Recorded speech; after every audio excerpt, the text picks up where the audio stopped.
وعلى آله وأصحابه الذين أوفوا عهدا الذين هم مفاتيح الرحمة ومصابيح الغرر. أعوذ بالله من الشيطان الرجيم. بسم الله الرحمن الرحيم.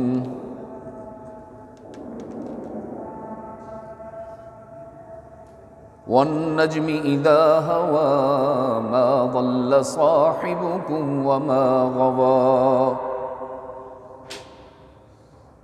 وما ينطق عن الهوى إن هو إلا وحي يوحى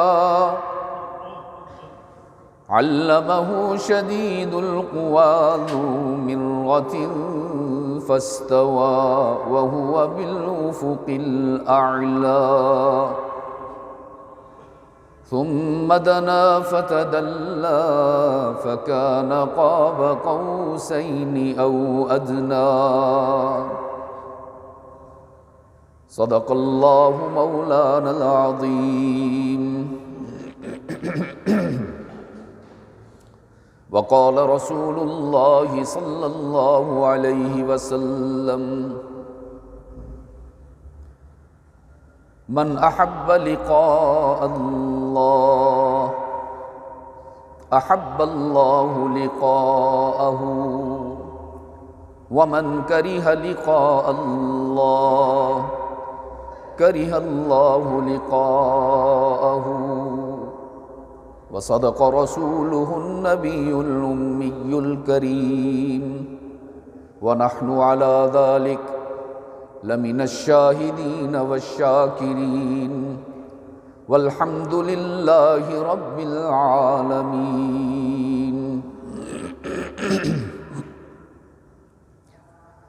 گرامی قدر ارباب علم و دانش، محترم بزرگوں، عزیز دوستو، آج 11 فروری 2022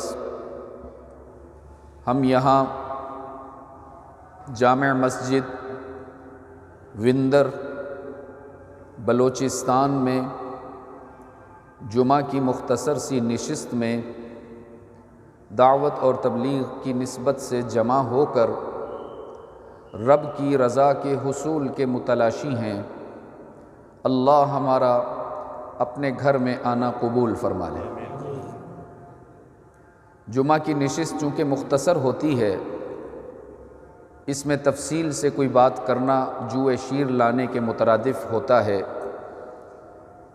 تاہم آج کی گفتگو کے لیے قرآن کریم سے چند آیات کی تلاوت اور سماعت کی سعادت جو ابھی ہم نے حاصل کی ہے وہ میرے لیے روشنی فراہم کریں گی.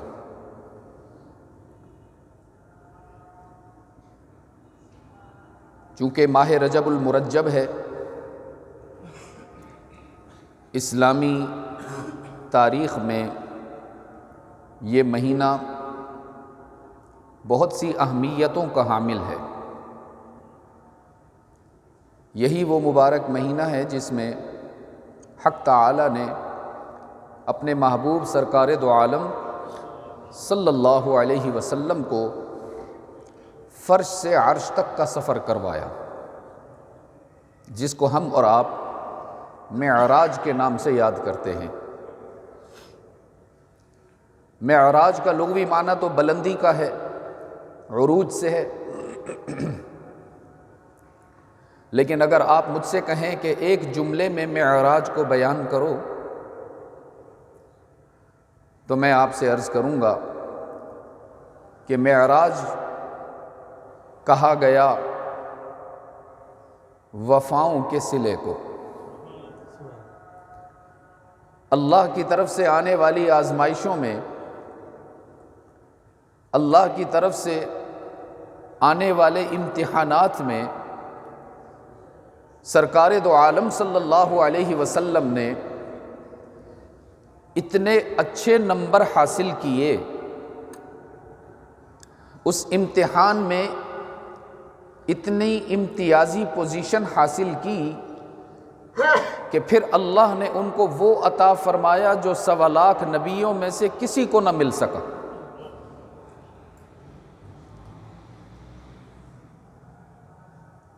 ان عظم الجزاء مع عظم البلاء، جتنا بڑا امتحان ہوتا ہے اتنا ہی بڑا انعام ہوتا ہے۔ چونکہ ہمارے اور آپ کے آقا سرکار دو عالم صلی اللہ علیہ وسلم راہ عشق میں بہت سے امتحانات سے گزرے، لیکن ہر قدم پر ثابت قدمی کے ساتھ سرخ روح ہوئے، جس پر حق تعالی نے ان کو معراج عطا فرمایا۔ اور یہ معراج جو ہے عزیز دوستو، اللہ نے اس کو کسوٹی بنایا۔ بہت سے عقل کے پجاری ہیں جن کو یہ بات سمجھ میں نہیں آتی کہ ایک جیتا جاگتا انسان بغیر کسی خلائی لباس کے، بغیر خلائی شٹل کے کیسے ممکن ہے کہ وہ فرش سے عرش تک چلا جائے؟ چنانچہ بہت سے عقل کے پجاریوں نے معراج کا انکار کیا ہے، لیکن جن کو اللہ بصیرت کی نظر عطا فرماتے ہیں، جن کو حق تعالی صحیح فہم عطا فرماتے ہیں، وہ یہ بات سمجھتے ہیں کہ اللہ کے لیے کچھ بھی مشکل نہیں ہے۔ وَمَا ذَلِكَ عَلَى اللَّهِ بِعَزِيزٍ۔ اس وقت بھی کچھ لوگ ایسے تھے جن کو معراج سمجھ میں نہ آئی تھی۔ چنانچہ جب آپ صلی اللہ علیہ وسلم نے معراج کے سفر سے واپسی پر صحابہ کرام کو تفصیلات بتائیں تو مشرکین مکہ نے جشن منایا کہ اب آئی نا ہمارے ہاتھ میں ایسی بات کہ جس کو استعمال کر کے ہم محمد کی نفی کریں گے۔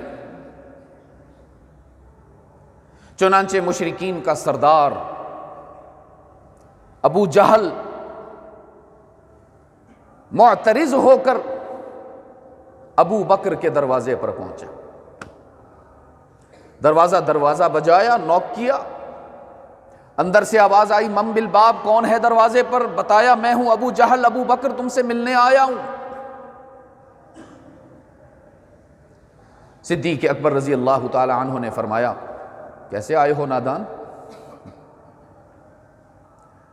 ہائے، یہ کوئی عام شخصیت تو نہیں تھی نا ابو بکر، سبحان اللہ، یہ وہ شخصیت تھی جس کو اللہ نے ساری انسانیت میں نظر دوڑا کر اپنے محبوب کی رفاقت کے لیے منتخب فرمایا تھا، جن کی والدہ فرماتی ہیں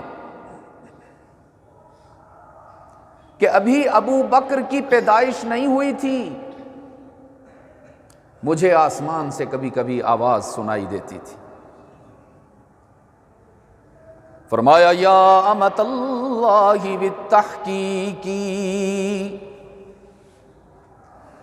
یا امت اللہ بالتحقیق ابشری بالولد العتیق، اسمہ فی السماء صدیقی وبالخاتم النبیین فی الغار رفیقی۔ اے اللہ کی سعادت مند خاتون، اے خوش نصیب خاتون، اللہ تجھے خوشخبری سنانا چاہتے ہیں کہ تو کسی عام بچے کو جنم نہیں دینے والی، تو تو ایک ایسے بچے کو جنم دینے والی ہے جو وفاؤں کا معیار بنے گا، جس کے پیکر پر وفا بھی ناز کرتی ہوئی نظر آئے گی۔ دنیا والے تیرے بچے کا جو چاہے نام رکھ لیں، تیرے رب کا فیصلہ ہے کہ عرش پر تیرے بچے کا نام صدیق رکھا جائے گا، اور اس کو یہ سعادت ملے گی کہ جب ساری کائنات اللہ کے محبوب کا انکار کر رہی ہوگی، جب ساری دنیا رسول اللہ کی جان کی دشمن بنی ہوئی ہوگی، اس وقت تیرا بیٹا محمد کے لیے ڈھال بن جائے گا، اس پر آنچ نہیں آنے دے گا، اس کا نقصان نہیں ہونے دے گا، اور انعام کے طور پر اللہ ابو بکر کو محمد کا ساتھی اور دوست بنا دے گا، رحمت عالم کا اعتماد مل جائے گا تیرے بیٹے کو، رفاقت نصیب ہوگی، ایسی رفاقت کہ مکہ کی گلیوں میں بھی محمد کا رفیق ہوگا، ہجرت کے سفر میں بھی محمد کا رفیق ہوگا، غار میں بھی محمد کے ساتھ، بازار میں بھی محمد کے ساتھ، بدر و احد کے میدان کارزار میں بھی محمد کے ساتھ، اور آج مسجد نبوی میں مزار میں بھی محمد کے ساتھ۔ ابو جہل آیا، کہنے لگا ابو بکر کچھ سنا تم نے؟ ابھی تمہارے نبی کے منہ سے سن کے آیا ہوں کہ رات کے ایک مختصر سے حصے میں فرش عرش تک چلا گیا، انبیاء سے ملاقات ہوئی، جنت کی نعمتیں دیکھیں، جہنم کے عذاب دیکھے، اپنے رب سے ملاقات ہوئی، تحائف کا تبادلہ ہوا، پھر واپسی پر بیت المقدس میں انبیاء کی امامت کروائی، اور رات کے اسی حصے میں میں اپنے گھر واپس بھی آ گیا۔ ابو بکر تم بتاؤ یہ کوئی عقل میں آنے والی بات ہے؟ اور وندر کے روشن ضمیروں یاد رکھیے گا، یہ معراج اس دور میں ہوئی کہ جب نہ ٹرینز تھیں، نہ جہاز تھے، نہ خلائی شٹل تھی، نہ سیٹلائٹس تھے، کچھ بھی ایسا نہیں تھا۔ ابو جہل نے کہا بتاؤ ابو بکر یہ کوئی عقل میں آنے والی بات ہے؟ صدیق اکبر رضی اللہ تعالی عنہ نے رہتی دنیا تک کے لیے قانون بتایا کہ ایک عام مسلمان کو کیا سوچ رکھنی چاہیے، یہ قاعدہ بتایا، اور فرمایا ابو جہل کیا تجھے معلوم نہیں کہ میں اپنی ساری عقل، اپنا سارا شعور، اپنی ساری دانائی محمد کے قدموں پہ قربان کیے ہوئے ہوں؟ ابو بکر وہ نہیں مانتا جو عقل میں آتا ہے، ابو بکر وہ مانتا ہے جو محمد بتاتا ہے صلی اللہ۔ پھر فرمایا میں تو اس سے بڑی بات مانے بیٹھا ہوں، یہ تو بہت چھوٹی بات ہے جو تم مجھ سے منوانے کے لیے آئے ہو، میں تو اس سے بڑی بات مانے بیٹھا ہوں۔ ابو جہل نے کہا وہ کیا بات ہے؟ صدیق اکبر رضی اللہ تعالی عنہ نے فرمایا ہمارے محبوب نے ہمیں بتایا، اللہ کے رسول نے ہمیں بتایا کہ تمہارا ایک معبود اور ایک ہی معبود ہے، اسی نے تمہیں پیدا کیا، وہی تمہاری ضروریات پوری کرتا ہے، وہی تمہارے آنسو پوچھ لیتا ہے، وہی تمہارے شکستہ دلوں کی صدائیں سنتا ہے، وہی تمہاری ضروریات پوری کرتا ہے، وہی تمہیں اولاد عطا کرتا ہے، وہی عزتوں کے فیصلے فرماتا ہے۔ ہم نے اپنے معبود کو دیکھا بھی نہیں اور مان لیا۔ آپ میں سے کسی نے دیکھا ہے اللہ کو؟ جی جواب کچھ کمزور ہے۔ آج کل تو لوگ عجیب عجیب دعوے کرتے ہیں، میں نے کہا شاید وندر والوں کو بھی خدا نظر آ گیا ہو کہیں۔ صدیق اکبر رضی اللہ تعالی عنہ نے فرمایا میں نے اپنے رب کو دیکھا بھی نہیں اور مان لیا۔ ابو جہل نے کہا کیوں نہیں دیکھا؟ دیکھ لیتے تو اچھی بات تھی نا، تمہارا علم مشاہدے میں بدل جاتا، تمہارا نالج ایکسپیرینس میں بدل جاتا، کہہ دیتے نا اپنے نبی سے کہ پہلے ہمیں ہمارا رب دکھاؤ پھر ہم اس کو سجدہ کریں گے۔ ہم تو اپنے ہاتھوں سے بت بناتے ہیں، اس پر رنگ و روغن کرتے ہیں، ان کو ہار پہناتے ہیں، سامنے مٹھائیوں کے تھال رکھتے ہیں، اپنی آنکھوں سے دیکھ کر اپنے بتوں کو سجدہ کرتے ہیں۔ ابو بکر تم بتاؤ، تم نے کیوں اپنے نبی سے نہیں کہا کہ پہلے ہمیں ہمارا رب دکھاؤ پھر سجدہ کریں؟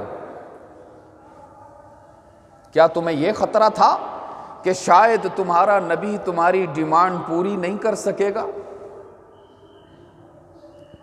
صدیق اکبر رضی اللہ تعالیٰ عنہ نے فرمایا، عقل کے دشمن، ارے بے وقوف، اگر میں مچل جاتا، اگر میں تڑپ جاتا اور بے قرار ہو کر اپنے نبی سے کہتا، اللہ کے محبوب پہلے مجھے میرا رب دکھاؤ پھر میں اس کو سجدہ کروں گا، تو شاید میرے تڑپنے پر، میرے مچلنے پر اور بے قرار ہونے پر میرا نبی میرے رب کے حسن کو سامنے کروا دیتا۔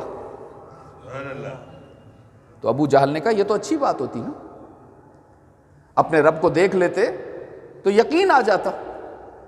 تو صدیق اکبر رضی اللہ تعالی عنہ نے فرمایا، نہیں ابو جہل نہیں، رب کعبہ کی قسم، اگر میں اپنی آنکھوں سے اپنے رب کو دیکھ لیتا تو مجھے ایمان و یقین کا وہ مقام نہ ملتا جو محمد کی زبان سے سن کر نصیب ہوا ہے۔ اس لیے کہ ابو بکر کی زبان بولنے میں غلطی کر سکتی ہے، ابو بکر کی آنکھ دیکھنے میں غلطی کر سکتی ہے، لیکن محمد کی زبان بولنے میں غلطی نہیں کر سکتی۔ پھر فرمانے لگے، چھوڑو میرا وقت ضائع مت کرو، میرا راستہ چھوڑو، دروازے سے پیچھے ہٹو، میں خود جاتا ہوں اپنے محبوب کی خدمت میں۔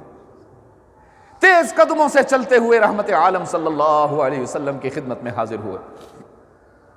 صحابہ کہتے ہیں رحمت عالم ہمیں معراج کی تفصیلات بتا تو رہے تھے، لیکن بے قراری کے ساتھ بار بار دروازے کی طرف دیکھتے تھے جیسے کسی دوست کے آنے کا انتظار ہو، کہ اتنے میں ابو بکر کا چہرہ دکھائی دیا تو رحمت عالم کے چہرے پر خوشی کی چمک نمودار ہوئی۔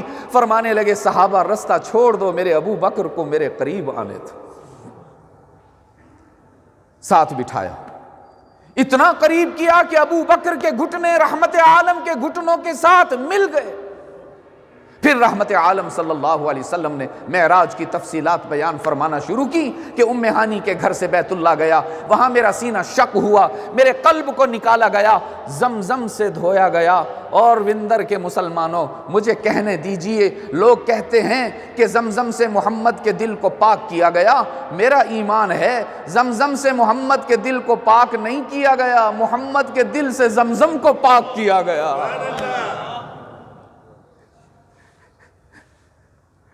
ساری تفصیلات بتائیں۔ صحابہ کہتے ہیں ابو بکر کی عجیب ادا تھی، جہاں رحمت عالم سانس لینے کے لیے رکتے ابو بکر اعلان کرتے، صدقت یا رسول اللہ، صدقت یا رسول اللہ، اللہ کے محبوب ساری کائنات جھوٹی ہو سکتی ہے، محمد کی زبان سے سچ کے سوا کچھ نہیں ادا ہوتا ہے۔ جب ساری تفصیلات سن لی، ہائے، تو اقبال یاد آ گیا۔ فرمایا، تیری معراج کہ تو لوح قلم تک پہنچا، تیری معراج کہ تو لوح قلم تک پہنچا، میری معراج کہ تیرے قدم تک پہنچا۔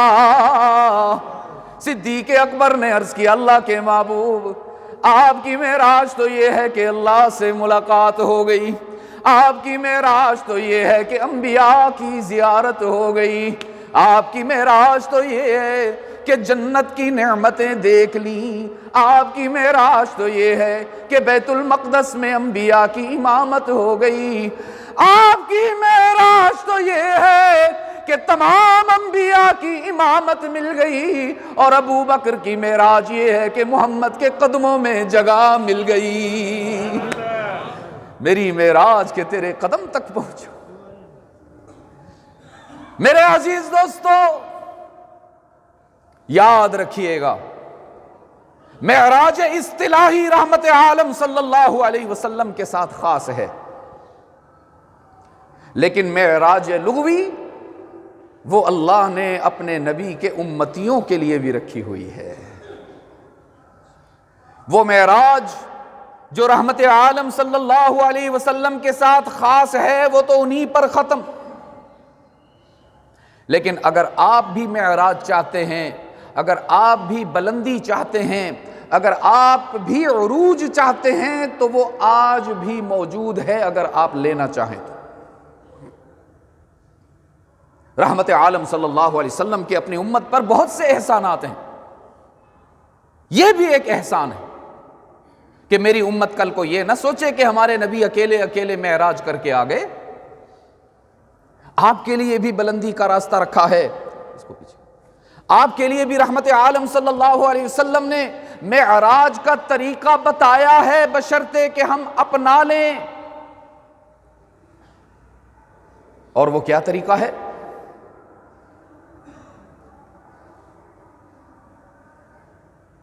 فرمایا الصلاۃ معراج المؤمن۔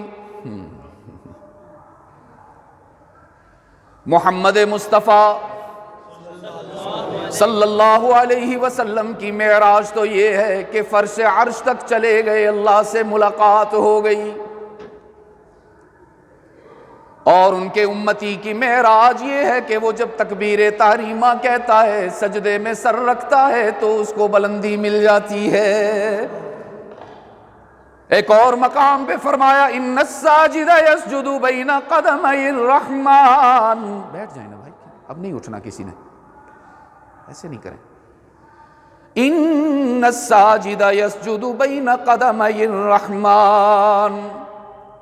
رحمت عالم نے فرمایا جب تم نماز میں سجدہ کرتے ہو، تمہارا سر اور تمہارا ماتھا قالین پر نہیں ہوتا، فرش پر نہیں ہوتا، صف پر نہیں ہوتا، مصلے پر نہیں ہوتا، پتھر پر نہیں ہوتا، مٹی پر نہیں ہوتا، تو اللہ کے محبوب نمازی کا سر سجدے میں کہاں ہوتا ہے؟ رحمت عالم نے فرمایا جب تم سجدہ کرتے ہو تمہارا سر اللہ کے قدموں پر ہوتا ہے۔ اس سے بڑی معراج کیا ہوگی؟ اقرب ما یکون العبد من ربہ وہو ساجد۔ سب سے زیادہ اللہ کا قرب انسان کو سجدے کی حالت میں نصیب ہوتا ہے۔ اس لیے حضور اکرم صلی اللہ علیہ وسلم نے فرمایا سجدے کی حالت میں اللہ سے دعائیں مانگا کرو کہ تم رب کے قریب ہوتے ہو۔ میرے عزیز دوستو، رحمت عالم صلی اللہ علیہ وسلم، میں کہا کرتا ہوں بنی نوع انسان کو قیمتی بنانے کے لیے تشریف لائے ہیں۔ ایسی شریعت اور ایسے سنن لے کر آئے ہیں کہ جن کو اپنا کر ہم اپنی بگڑی بنا سکتے ہیں۔ یہ اللہ کا کرم ہے کہ اس نے ہمیں کسی اور نبی کی امت میں پیدا کرنے کے بجائے محمد مصطفیٰ صلی اللہ علیہ وسلم کی امت میں پیدا فرمایا ہے۔ رحمت عالم صلی اللہ علیہ وسلم نے اپنی امت کے لیے اللہ سے بہت کچھ منوایا۔ یہ جو ہم نماز میں التحیات پڑھتے ہیں، کبھی اس پر غور کیجیے۔ آپ پڑھتے ہیں نا التحیات، آتی ہے سب، التحیات للہ، ہاں، یہ بھی معراج کی رات رحمت عالم صلی اللہ علیہ وسلم کا اپنے رب سے ہم کلام ہونا تھا،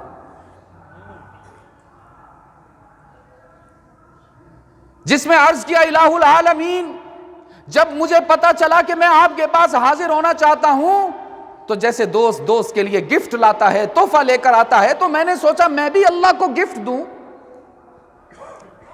لیکن جب میں نے سوچا کہ کیا گفٹ کروں تو ساری کائنات تو اللہ کی بنائی ہوئی ہے، آسمان گفٹ کروں وہ بھی اللہ کی مخلوق، زمین گفٹ کروں وہ بھی اللہ کی مخلوق، ستارے گفٹ کروں وہ بھی اللہ کے بنائے ہوئے ہیں، سورج، چاند، صحرا، دریا، جنگل، آبشار، بارش کے قطرے، سونا، چاندی، ہیرا، موتی، یہ سب کس نے بنایا بھائی؟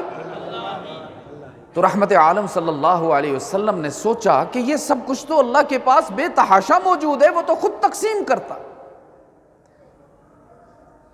ایسا تحفہ دینا چاہیے جو اللہ کے پاس بھی نہ ہو۔ بہت غور سے سنیے گا میری بات، بہت جاگ کر سنیے گا تاکہ ٹھوکر نہ لگے سمجھنے میں۔ رحمت عالم صلی اللہ علیہ وسلم نے اللہ کے حضور عرض کیا الہ العالمین آج تیرے لیے وہ لے کر آیا ہوں کہ خالق کائنات ہونے کے باوجود تیرے پاس بھی نہیں۔ رب العالمین نے فرمایا میرے محبوب کیا لے کر آئے ہو؟ عرض کیا التحیات للہ والصلوات والطیبات، محمد کی ساری عاجزی، محمد کی ساری عبادت، محمد کی ساری ریاضت، محمد کے سارے آنسو محمد کے خدا کے لیے ہیں۔ تو عاجزی سے بھی پاک ہے، تو تواضع سے بھی پاک ہے، تو رقت سے بھی پاک ہے۔ الہ العالمین اس سے اچھا تحفہ میرے پاس کوئی نہیں تھا، میں اپنی ہر طرح کی عبادت تیری خدمت میں پیش کرتا ہوں، قبول فرما لے۔ جس پر رب نے فرمایا میرے محبوب دینے کو تو میرے پاس بھی بہت کچھ ہے، لیکن تیرے شایان شان جو گفٹ ہے میں تجھے وہ دوں گا۔ ایک گفٹ معراج میں بھی دیا تھا، پتہ نہیں آپ کو کسی نے بتایا کہ نہ بتایا، کہ جب معراج کی رات رحمت عالم صلی اللہ علیہ وسلم کی اللہ سے گفتگو ہوئی تو بڑی عجیب بات کی انہوں نے۔ عرض کیا اللہم انک اتخذت ابراہیم خلیلا، اللہم انک اتخذت ابراہیم خلیلا وموسیٰ کلیما وعلمت لداود الحدید وسخرت لسلیمان الریاح واحییت لعیسی الموتى فماذا جعلت لی۔ الہ العالمین مجھ سے ابراہیم ابراہیم آئے تھے تو نے ان کو خلیل بنا لیا، مجھ سے پہلے موسیٰ آئے تھے تو نے ان کو کلیم بنایا، مجھ سے پہلے داؤد آئے تھے تو نے ان کے لیے لوہے کو موم بنایا، مجھ سے پہلے عیسیٰ آئے تھے تو نے ان کے ہاتھ پر مردوں کو زندہ فرمایا، مجھ سے پہلے سلیمان آئے تو نے ان کے لیے ہواؤں کو مسخر فرمایا، فماذا جعلت لی، مجھے سب سے آخر میں بھیجا الہ العالمین، ذرا بتاؤ تو صحیح محمد کے لیے کیا رکھا ہے؟ سارے بڑے بڑے انعامات تو مجھ سے پہلے تقسیم کر دیے نا، میرے لیے کیا بچایا؟ رب العالمین نے فرمایا اولیس قد اعطیتک افضل من ذلک کلہ، میرے محبوب پریشان ہونے کی ضرورت نہیں، فکر مند ہونے کی ضرورت نہیں، میرا اعلان سنیے نا، میں آپ کو بتانا چاہتا ہوں آپ کے لیے وہ تحفہ رکھا ہے جو آپ سے پہلے 1.25 لاکھ نبیوں میں سے کسی کو نہیں دیا۔ رحمت عالم نے فرمایا الہ العالمین کیا گفٹ رکھا آپ نے، کیا تحفہ رکھا آپ نے؟ رب العالمین نے فرمایا اللہ ذکرت الا ذکرت معی، اب قیامت تک کے لیے قانون بن گیا، تا حشر دستور بن گیا، قاعدہ اور ضابطہ بن گیا میرے محبوب، اب قیامت تک کے لیے جب بھی اللہ کا نام لیا جائے گا ساتھ میں محمد کو بھی یاد کیا جائے گا۔ رب العالمین نے فرمایا میرے محبوب اتنا اچھا گفٹ لے کر آئے ہو میرے پاس، التحیات للہ والصلوات والطیبات، تم سونا لے کر آتے مجھے اتنی خوشی نہ ہوتی، تم جواہرات لے کر آتے میں اتنا خوش نہ ہوتا، دنیا کا کوئی مخلوق لے کر آتے میرے محبوب مجھے اتنی خوشی نہ ہوتی جتنی خوشی تیرے اس تحفے سے ہو رہی ہے کہ محمد کی عبادت محمد کے خدا کے لیے ہے۔ رب العالمین نے فرمایا میرے محبوب چاہوں تو جنت بھی دوں، چاہوں تو تجھے بھی گفٹ کے طور پر سونا دے دوں، چاندی دے دوں، ہیرے دے دوں، جواہرات دے دوں، لیکن نہیں، میں وہ گفٹ دینے لگا ہوں جو تیری شان کے لائق ہے میرے محبوب۔ اور کیا گفٹ دیا؟ فرمایا السلام علیکہ ایہا النبی ورحمت اللہ وبرکاتہ، یہی پڑھتے ہو نا نماز، السلام علیکہ ایہا النبی ورحمۃ اللہ وبرکاتہ۔ میرے محبوب، سونا اتنا قیمتی نہیں، چاندی اتنی قیمتی نہیں، ہیرے اتنے قیمتی نہیں، جواہرات اتنے قیمتی نہیں، جتنی قیمت اللہ کی رحمت، اس کی سلامتی اور اس کی برکات ہیں۔ میرا اعلان ہے، آپ کو سلامتی بھی ہے، آپ کے لیے رحمتیں بھی ہیں، اور آپ کے لیے برکتیں بھی ہیں۔ بات پوری ہو گئی تھی نا؟ محمد نے خدا کو گفٹ دیا، خدا نے محمد کو بھی گفٹ دی، بات پوری ہو گئی تھی نا؟ لیکن قربان جاؤں عزیز دوستو، رحمت عالم صلی اللہ علیہ وسلم نے کسی موقع پر اپنی امت کو فراموش نہ کیا۔ تحائف کا تبادلہ مکمل ہو گیا، رحمت عالم نے اللہ کے حضور گفٹ پیش کیا، اللہ نے اپنے محبوب کو بھی گفٹ عطا فرمایا۔ بات پوری ہو جانے کے باوجود رحمت عالم نے اللہ کے گفٹ میں اپنے ساتھ ساتھ اپنی امت کو بھی شریک فرمایا۔ عرض کیا الہ العالمین، جو سلامتی آپ مجھ پر بھیج رہے ہیں، میری گزارش یہ ہے، السلام علینا وعلی عباد اللہ الصالحین۔ آپ کی سلامتی صرف محمد کے لیے نہ ہو، میری گزارش یہ ہے آپ کی سلامتی میری امت کے نیک افراد کو بھی شامل ہو جائے۔ میرے عزیز دوستو، میں اس لیے کہا کرتا ہوں، کسی اور سے بے وفائی کرنی پڑے تو کر لینا، لیکن کبھی محمد سے بے وفائی نہ کرنا، جنہوں نے ہمیں ایسے موقعوں پر یاد رکھا جہاں کوئی یاد نہیں رکھتا۔ دنیا میں رہتے ہوئے بھی دیکھو نا، دنیا سے جانے کا وقت قریب آ گیا، جبرائیل حاضر ہو گیا، عرض کرتا ہے اللہ کے محبوب میرے ساتھ اسرائیل بھی آیا ہے، لیکن حجرے کے باہر کھڑا ہوا ہے، اللہ نے اس کو پابند کیا ہے، بلا اجازت اندر نہیں جانا، اگر محمد کہے تو اندر جانا، ورنہ واپس آ جانا۔ اللہ کے محبوب، کیا آپ اجازت دیتے ہیں کہ اسرائیل آ جائے؟ رحمت عالم صلی اللہ علیہ وسلم نے فرمایا بلاؤ نا، میں تو دشمنوں کے لیے بھی دروازے کھلا رکھتا ہوں، یہ تو پھر اللہ کا فرشتہ ہے۔ اسرائیل حاضر ہو گیا، عرض کیا اللہ کے محبوب، اللہ نے آپ کو اختیار عطا فرمایا ہے، اگر آپ چاہیں تو آپ کی دنیا کی زندگی کو اور بڑھا دیا جائے، اور اگر آپ چاہیں تو اللہ انتظار فرما رہے، اس کی رحمت میں آپ کو لے جایا جائے۔ رحمت عالم نے جبرائیل کی طرف دیکھا مشورے کے لیے، بولو جبرائیل تم کیا کہتے ہو؟ جبرائیل نے عرض کیا اللہ کے محبوب، میرا مشورہ یہ ہے کہ آئیے چلتے ہیں، اللہ کی جوار رحمت آپ کے انتظار میں ہے۔ میرے عزیز دوستو، اللہ کا وہ محبوب جس کے لیے ساری کائنات اللہ نے بنائی، اللہ کا وہ محبوب، جنت حرام ہے نبیوں پر جب تک محمد کے قدم جنت میں نہ پڑ جائیں، اللہ کا وہ محبوب جس کے ہاتھ میں اللہ نے جنت کی چابی رکھی ہوئی ہے، اللہ کا وہ محبوب جس کو اللہ نے شفاعت کا مقام عطا فرمایا ہے، اللہ کا وہ محبوب جو 1.25 لاکھ نبیوں کا امام نظر آتا ہے، اس کو تو چاہیے تھا نا جلدی سے چلا جاتا، سیدھا اللہ کی رحمت میں، سیدھا جنت کے دامن میں چلا جاتا نا، لیکن قربان ہو جائے فیصل محمد پر، قربان ہو جائے میری اولاد محمد پر۔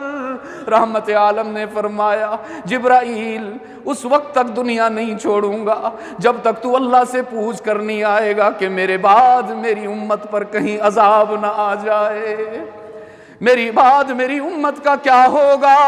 جبرائیل دوڑتا ہوا گیا آندھی طوفان کی طرح اور جلدی سے واپس آ کر عرض کیا اللہ کے محبوب، آپ کا رب کہہ رہا ہے تشریف لے آئیے، آپ میری بارگاہ رحمت میں آ جائیے، اور جہاں تک رہا آپ کی امت کا معاملہ، میں اعلان کرتا ہوں لا نخذلہم بعدک، تیری امت کو تیرے بعد اکیلا نہیں چھوڑوں گا، قدم قدم پر ان کی دستگیری کروں گا۔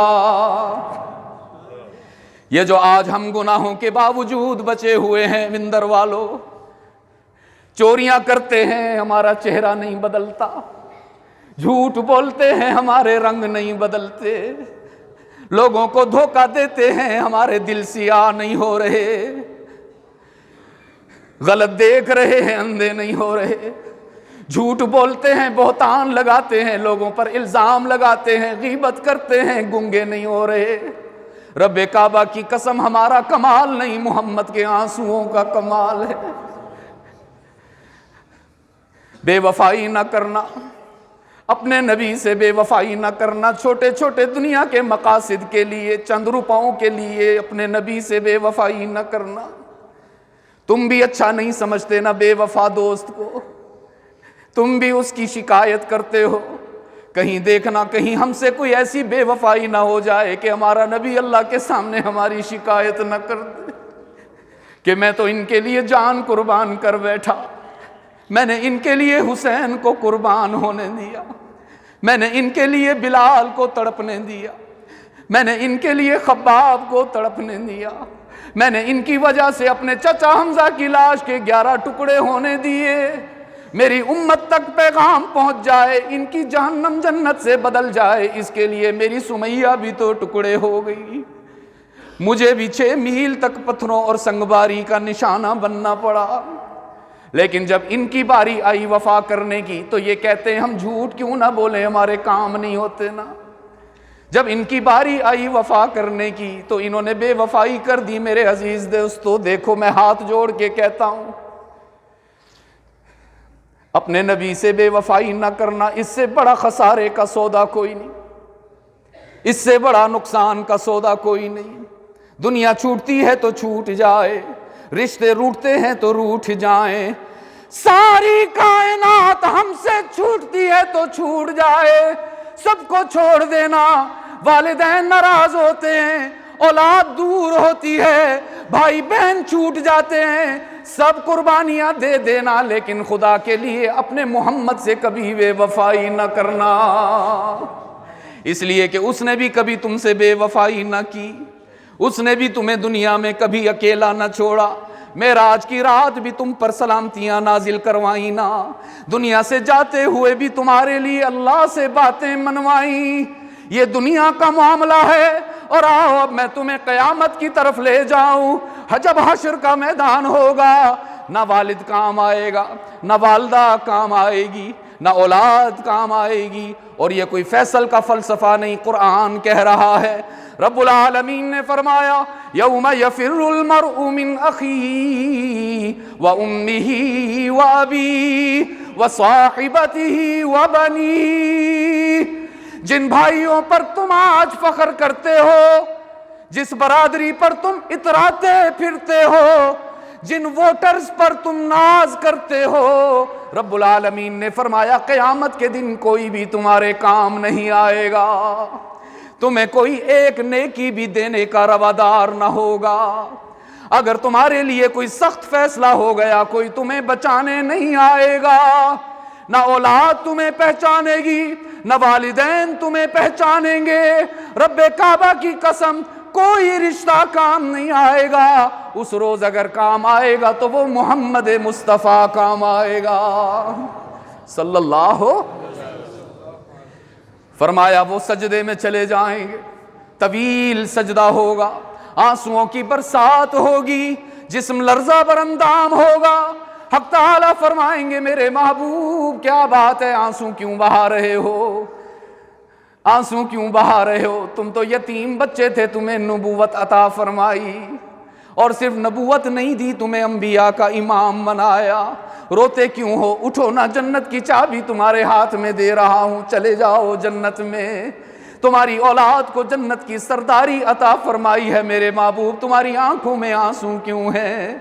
رحمت عالم فرمائیں گے الہ العالمین تیرے سارے انعامات برحق ہیں، کوئی انکار نہیں، لیکن بتانا چاہتا ہوں کہ روتا اپنی ذات کے لیے نہیں، روتا اصحاب کے لیے نہیں، روتا اہل بیت کے لیے نہیں، روتا ازواج کے لیے نہیں، تو پھر محمد تیری آنکھوں میں آنسو کیوں؟ رحمت عالم فرمائیں گے الہ العالمین روتا اس لیے ہوں کہ کہیں میرا کوئی گنہگار امتی جہنم میں نہ چلا جائے۔ جس نے آخرت میں بھی تمہیں نہ بھلایا، جس نے دنیا میں بھی تمہیں نہ بلایا، جس نے اپنی خوشیوں میں بھی تمہیں یاد فرمایا، جس نے حج کے موقع پر بھی تمہارے لیے مغفرت کی دعائیں مانگی ہیں عزیز دوستو، اس کو نہ بھلانا، چاہے جتنی بڑی قربانی دینی پڑے۔ میرے عزیز دوستو، رحمت عالم صلی اللہ علیہ وسلم کا لایا ہوا دین انتہائی آسان۔ شیطان کہتا ہے دین بڑا مشکل ہے جی، اس پہ چلو گے تو کاروبار تباہ ہو جائیں گے، نوکریاں چھوٹ جائیں گی، برادری ناراض ہو جائے گی۔ رب کعبہ کی قسم، اس کائنات میں سب سے آسان کام ہے محمد کے دین پر عمل کرنا۔ اتنا سانس لینا آسان نہیں، اتنا پانی پینا آسان نہیں، اتنا مسکرانا آسان نہیں، جتنا محمد صلی اللہ علیہ وسلم کی شریعت کو اپنانا آسان۔ پھر شریعت میں بہت سارے احکامات ہیں، لیکن جو شریعت کا سب سے بڑا حکم ہے وہ یہ ہے میرے عزیز دوستو کہ اپنی عبادت کا رخ اللہ کے سوا کسی اور کی طرف نہیں کرنا، کسی اور کو اللہ کے سوا معبود نہ ماننا۔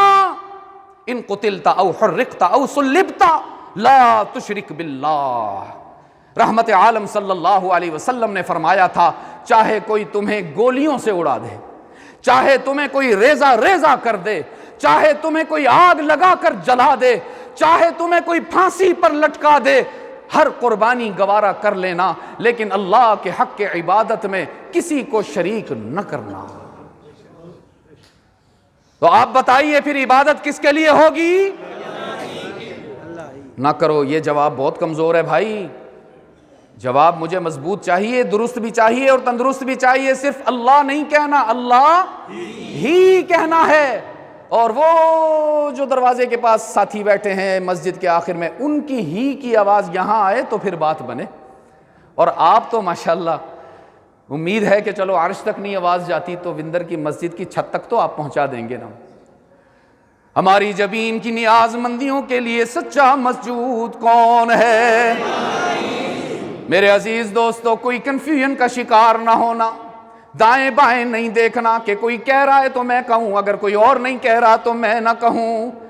اپنے رب کی رضا کے حصول کے لیے اس کی ذات کا استحضار رکھتے ہوئے، کسی کو سنانے کے لیے نہیں، خود کو اللہ کے رجسٹر میں موحد شمار کرانے کے لیے آہستہ نہیں کہنا، بلند آواز سے کہنا ہے، ہمارا معبود کون، ہمارا مسجود کون، علام الغیوب کون، کارساز و دستگیر کون، حاجت روا کون، اور ہماری مشکلات میں ہمارے کام آنے والا کون، اپنے گناہگار بندوں کو تانا دیے بغیر معاف کرنے والا کون، اولاد عطا کرنے والا کون، بیماریاں دور کرنے والا کون۔ یہی تو ترجمہ ہے اس کلمے کا جو ماں باپ کی گود میں اللہ نے ہمیں عطا فرمایا، اور ہم بھی اپنے بچوں کو پڑھاتے ہیں